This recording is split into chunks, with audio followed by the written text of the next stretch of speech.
इनकी खुद की औकात क्या है? भारतीय जनता पार्टी के टिकट पे एमएलए बने, सांसद बने तो भारतीय जनता पार्टी के समर्थन से बने, दूसरी बार सांसद बने तो कांग्रेस के समर्थन से बने, और अब की बार किसी ने समर्थन नहीं दिया तो आप खा गए ना मुंह की वहाँ। आपका जनाधार खिसक गया है हनुमान बेनीवाल जी। एसओजी 55 के करीब लोगों को जो एसआई है उनको गिरफ्तार कर सकी है। जांच जारी है। जिन लोगों ने मेहनत से परीक्षा दी, जो लोग मेहनत के आधार पर उनका सिलेक्शन हुआ, उनके साथ अन्याय क्यों? अब हनुमान बेनीवाल जी के बयानों को कोई भी गंभीरता से नहीं लेता। वो जब बयान जारी कर देते हैं उसके बाद सब लोग हंसते हैं। 1.5 वर्ष के कार्यकाल में माननीय मुख्यमंत्री जी के नेतृत्व में प्रत्येक विभाग ने कीर्तिमान स्थापित किया है। पिछली जो कांग्रेस की सरकार थी वो तो लफेबाजी करती रही। नागौर सांसद हनुमान बेनीवाल एसआई भर्ती रद्द करने को लेकर शहीद स्मारक पर धरना दे रहे हैं, लेकिन वो एसआई भर्ती रद्द करने से ज़्यादा पॉपुलर या चर्चा में इसलिए हैं क्योंकि वो नेताओं के खिलाफ बयानबाजी करते रहते हैं। और इस बार उन्होंने जवाहर सिंह बेडम जी के खिलाफ स्टेटमेंट दिया है। मेरे साथ खुद गृह राज्य मंत्री जवाहर सिंह जी हैं। सर, हनुमान बेनीवाल ने कहा है कि यदि मेरा वसुंधरा राज्य से झगड़ा नहीं हुआ होता तो भजनलाल शर्मा और जवाहर बेडम कहीं पार्टी कार्यालय में झाड़ू लगा रहे होते। इनकी औकात क्या थी, क्या कहेंगे आप? इनकी खुद की औकात क्या है? रामदेव जी के पुत्र हैं, भारतीय जनता पार्टी से एमएलए बने। ये भारतीय जनता पार्टी के टिकट पे एमएलए बने, सांसद बने तो भारतीय जनता पार्टी के समर्थन से बने, दूसरी बार सांसद बने तो कांग्रेस के समर्थन से बने, और अब की बार किसी ने समर्थन नहीं दिया तो आप खा गए ना मुंह की वहाँ। आप तो बड़े 30 मार का बनते थे ना कि मेरे अलावा कोई नहीं। हनुमान बेनीवाल जी माननीय मुख्यमंत्री जी के बारे में स्तरहीन बयान देते हैं आप। भजनलाल शर्मा जी ने मेहनत की है, कार्यकर्ता से लेकर के मुख्यमंत्री तक पहुंचे हैं, और आपके यही लक्षण है, तभी तो आप भटकते फिर रहे हैं ना। आपको आदत पड़ गई है जो बारातों में लोग लेते हैं उसको सुबह ही लेकर के, और आप पता नहीं क्या क्या बोल जाते हैं। वो ये भी कहते हैं कि नागौर में भी बीजेपी की स्थिति, बीजेपी को कोई जानता ही नहीं था, मेरे परिवार ने ही नागौर में बीजेपी को बढ़ाया। देखिए, आपके पिताजी का सम्मान था, रामदेव जी को सम्मान से लोग जानते थे, हम भी, वो हमारे सीनियर रहे हैं, लेकिन आपने उनके जो तपस्या थी ना उस पर पूरे पर पानी फेर दिया। आपने ये भी कहा था कि जब से उनकी मैडम हारी तब से वो बौखला गए। अब वो तो स्वाभाविक है, आपको नहीं दिख रहा क्या? भाई, किसी भी चीज के लिए धरना देना, प्रदर्शन करना या ज्ञापन देना, चर्चा करना एक लोकतांत्रिक प्रक्रिया हो सकती है, लेकिन आप सुबह ही बैठ करके स्तरहीन बयानों का उपयोग करेंगे, कोई बर्दाश्त नहीं करेगा। हर आदमी ने अपनी माँ के गर्भ से जन्म लिया है, अपनी माँ के पेट से जन्म लिया है। हर व्यक्ति में राजस्थान का ही खून है। ये आपको संयमित भाषा का उपयोग करना चाहिए। हर व्यक्ति ये सोचता है कि भाई आप लोकसभा के सांसद हैं, आप विधायक हैं, सम्मानजनक तरीके से आपके प्रति आदर से जी लगा के बोलते हैं, सारी चीजें करते हैं, लेकिन आपने तो पराकाष्ठा ही पार कर दी। क्या मतलब है इसका? लोग सब ये कह रहे हैं कि तो छिछोरापन है, छिछोरी राजनीति करने का तरीका अपना लिया। आप खूब प्रदर्शन करिए, बड़ी सभा करिए, सैद्धांतिक रूप से आप प्रहार करिए, मुद्दों पर बोलिए।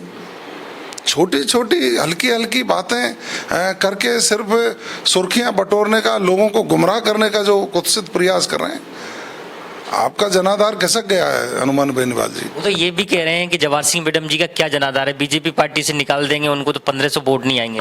मैं तो सामाजिक कार्यकर्ता हूँ, मेरा आधार है या नहीं, मैं नगर से विधायक हूँ और प्रदेश में गृह राज्य मंत्री हूँ। एक मैं एसआई भर्ती को लेकर पूछूंगा। एसआई भर्ती को लेकर हाई कोर्ट में सरकार ने अपनी मंशा स्पष्ट कर दी है कि भर्ती रद्द करने का कोई इरादा नहीं है। उन्होंने ये भी कहा कि कैबिनेट सब कमेटी ने ये सिफारिश की है कि भर्ती को रद्द नहीं किया जाए। आप कमेटी के मेंबर भी हैं, तो क्या आधार मानते हुए भर्ती रद्द नहीं करने का निर्णय लिया गया है?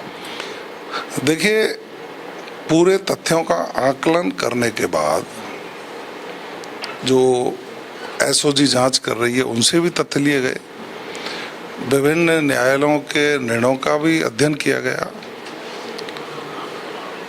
तो आखिर अभी तक एसओजी 55 के करीब लोगों को जो एसआई है उनको गिरफ्तार कर सकी है। जांच जारी है, तो स्वाभाविक है कि 750 के करीब लोगों ने जो ज्वाइन किया, उनमें 50-55 लोग अभी गिरफ्तार हुए और आगे जांच जारी है। तो जिन लोगों ने मेहनत से परीक्षा दी, जो लोग मेहनत के आधार पर उनका सिलेक्शन हुआ, उनके साथ अन्याय क्यों? हमने स्पष्ट कहा है कि जांच जारी रखिए, जो भी दोषी होगा उसको गिरफ्तार करिए, विभागीय कार्रवाई करिए। अब माननीय हनुमान बेनीवाल जी उनके पीछे क्यों पड़े हैं जो बेचारे निर्दोष हैं? इससे भी आपका मेलाफाइड इंटेंशन मुझे लगता है। हमने स्पष्ट कहा है, जो दोषी होगा उसके खिलाफ कार्रवाई करेंगे, उसके खिलाफ विभागीय कार्रवाई भी करेंगे। जो लोग अपेक्षा रखते हैं, हमने ये सलाह भी दी है कि भर्तियां भी निकाली जाएं और हमारे युवा साथी अपनी जो तैयारी कर चुके हैं वो अपनी योग्यता के आधार पर उसमें सेलेक्ट हों। ये एक सरकार सकारात्मक युवाओं की हितैषी सरकार है। माननीय मुख्यमंत्री जी हमेशा युवाओं, महिलाओं, किसान और गरीब जो भी व्यक्ति है उन सबके हितों की रक्षा के लिए दृढ़ संकल्पित है। हनुमान बेनीवाल ने कहा है कि पहले कैबिनेट सब कमेटी ने सिफारिश की थी भर्ती को रद्द करने की, लेकिन अब सरकार में बैठे कुछ लोगों ने इसे प्रेस्टीज इश्यू बना लिया है कि हनुमान बेनीवाल को क्रेडिट नहीं मिल जाए भर्ती रद्द करने का, इसलिए उन्होंने अब दोबारा से इसको भर्ती को रद्द नहीं करने की सिफारिश की। अब हनुमान बेनीवाल जी के बयानों को कोई भी गंभीरता से नहीं लेता। अच्छा आप बताइए, प्रेस गंभीरता से लेती है क्या? सिर्फ इतना है कि भाई उनके बयान को लेकर के चलते सब लोग, वो जो बयान जारी कर देते हैं उसके बाद सब लोग हंसते हैं कि आखिर ये क्या बोल रहे हैं। तो मेरी तो, चूंकि हनुमान बेनीवाल जी लोकसभा के सांसद हैं, कई बार विधायक रहे हैं, उनको यही सलाह है कि थोड़ा सा चिंतन करके और मुद्दों की राजनीति करना शुरू करिए, सही बात कहना शुरू करिए, वरना तो अब जैसे जनाधार आपका खिसक ही रहा है तो आगे जो भी होगा जनता अपने आप निर्णय कर देगी। एक महारानी कॉलेज में 3 मजार का मामला सामने आया है। उसमें पहले जानकारी जो आई है कि पहले 1 मजार थी, फिर 2 हो गई, फिर 3 हो गई। हालांकि काफ़ी पुराना मामला है, चूँकि अब गृह राज्य मंत्री आप हैं, तो अब इस मामले में आप कोई एक्शन लेंगे? देखिए, मैंने उसकी रिपोर्ट मांगी है। मेरे पास जैसे ही फैक्चुअल रिपोर्ट आ जाएगी तो जो भी नियमों में प्रावधान होंगे उसका करेंगे हम। एक और मामला था कि अभी आप पशुपालन विभाग के मंत्री भी हैं, तो पशुपालन विभाग में एक नई उपलब्धि ऐड हुई है कि जो पशु चिकित्सालय थे उन्हें प्रथम श्रेणी के पशु चिकित्सालय, पिछली सरकार में पूरे 5 साल में 49 हुए थे, इस बार 1.5 साल में 55 हो गए थे। इस उपलब्धि को आप किस तरह देखते हैं? सिर्फ पशुपालन विभाग में ही नहीं, 1.5 वर्ष के कार्यकाल में माननीय मुख्यमंत्री जी के नेतृत्व में प्रत्येक विभाग ने कीर्तिमान स्थापित किया है। पिछली जो कांग्रेस की सरकार थी वो तो लफेबाजी करती रही, कुछ किया ही नहीं। मैं आंकड़े जब देखता हूँ ना तो उनके 5 साल और हमारा ये 1.5 साल, वो कांग्रेस वाले कहीं टिकते ही नहीं है। पशुपालन विभाग हो, हमारे ऊर्जा विभाग हो, हमारे जल संसाधन विभाग हो, हमारा ये PHED हो, आपके गृह विभाग हो। पिछली बार तो जंगल राज स्थापित था ना 1.5 साल पहले। तो आज शांति व्यवस्था कायम हुई है, कानून का राज स्थापित हुआ है, हर वर्ग अपने आप को सुरक्षित महसूस कर रहा है। कोई अपराधी कहीं अपराध करता है तो तुरंत पुलिस कार्रवाई करती है। अपराधियों में भय, आमजन में विश्वास, इसी ध्येय को लेकर के हमारी पुलिस काम कर रही है। कोई सा भी विभाग ले, रोजगार देने में हम अव्वल हैं, कानून व्यवस्था हमारी अव्वल है, बिजली की, पानी की व्यवस्थाएं सुनिश्चित करने में हम अव्वल हैं। हमने 35 लाख करोड़ के MOU करके धरातल पर 3 लाख करोड़ के MOU ले आए। आपके राज्य में तो मात्र 12 लाख करोड़ के MOU हुए और 28,000 करोड़ के ही धरातल पर ला पाए। कहाँ टिकते हैं ये? थोती राजनीति करने वाले लोग हैं।